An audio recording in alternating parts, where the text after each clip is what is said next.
bonsoir, vous êtes sur Global Africa Télé Sud et ce soir, cap sur la Guinée-Conakry où au lendemain du scrutin présidentiel, la Direction générale des élections annonçait un taux de participation de 85%.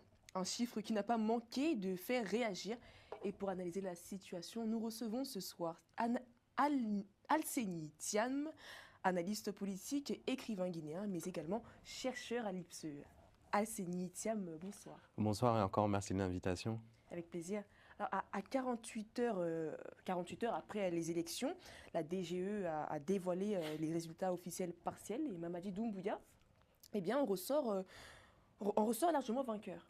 Oui, c'est vrai. Quelle analyse faites-vous? Oui, c'est vrai que Mamadi Doumbouya ressort vainqueur avec justement des scores assez élevés, dont notamment des scores assez élevés à Koya et dans certaines localités de la Basse-Guinée, dans certaines communes de Conakry et aussi dans d'autres localités à l'intérieur du pays.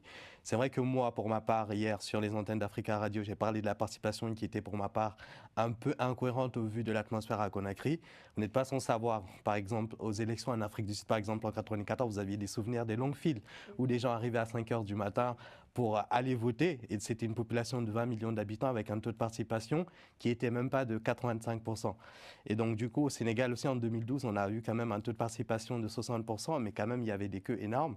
Et c'est vrai que moi, pour ma part, j'étais quand même assez surpris justement de voir en fait un tel taux de participation en sachant que les queues étaient quand même très faibles et très maigres. Donc voilà pourquoi ce qui m'a poussé un peu à parler justement d'une forme d'incohérence. Mais si la DGE décide justement que c'est une élection qui a été gagnée à 85%, pratiquement plus de 80% de voix par le président. Donc je pense que c'est le peuple de Guinée qui a décidé. Moi, je ne peux que respecter cette décision parce que c'est la DGE, c'est les autorités de mon pays.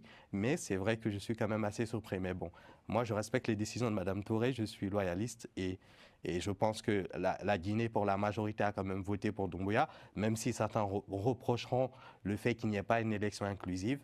Et qu'est-ce que ça aurait été s'il y avait la présence des principaux partis d'opposition? Mais en tout cas, une élection comme ça, pratiquement sans la majorité des partis représentatifs et avec un tel score, c'est quand même surprenant. Ça veut dire que pratiquement 4 millions sur les 6 millions, à pratiquement 4 millions, 5 millions de Guinéens